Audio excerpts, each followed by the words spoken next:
Araw ng pagtatapos, talagang sunod-sunod na ang pag-practice sa mga activities nila para sa kanilang graduation. Talagang lumalim ang kanilang pagmamahalan. Araw-araw may dala si Javier ng gitar.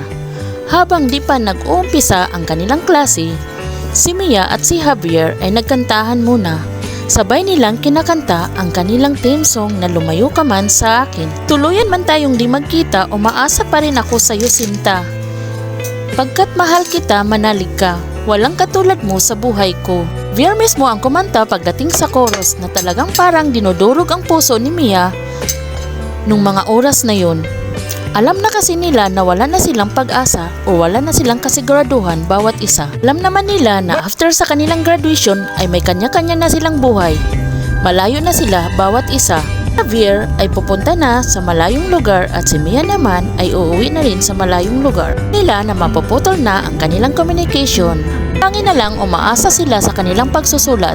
O na yun ay wala pang gadget kaya malabo na sa kanila ni Mia na magkita muli ni Javier. Lumipas ang araw, oras, buwan, dumating na ang araw ng kanilang pagtatapos. Talagang durog na ang puso ni Mia kasi parang tuluyan na talaga silang magkalayo ni Javier. After graduation, pumunta si Javier sa bahay nila Mia upang ipaalam sa kanya na talagang aalis na si Javier at pupunta na sa kanyang tiyahin. Danan niyang lisanin ang lugar kung saan sila nag-aaral. Talagang napakasakit sa part nilang dalawa kasi alam naman nila na talagang magkalayo na sila. Mia din ay handa na rin lisanin ang lugar kung saan siya nag-graduate. Araw ng pag-alis ni Javier ay hindi na sila nagkita muli ni Mia. Mia naman ay nilisanan niya ang lugar.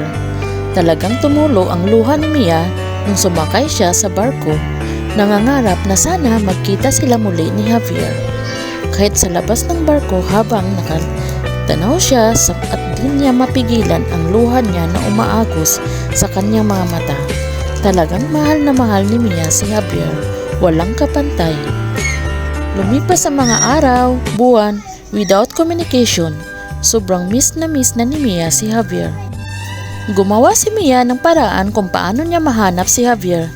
Hindi muna siya nag-aaral ng college at talagang pumunta siya sa lugar kung saan alam niya na nandoon si Javier.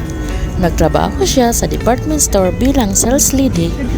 Nung mga panahon na yun, ay 17 years old pa si Mia. Buti tinanggap siya at pinagdarasal talaga ni Mia na matanggap siya. Kita siyang isang kaklase niya at tinanong niya tungkol kay Javier. Walang maisagot ang kaniyang kaklase. Desperado na si Mia na hindi na niya makita si Javier pero umaasa pa rin siya na balang araw ay magkatagpo pa rin ang kanilang landas.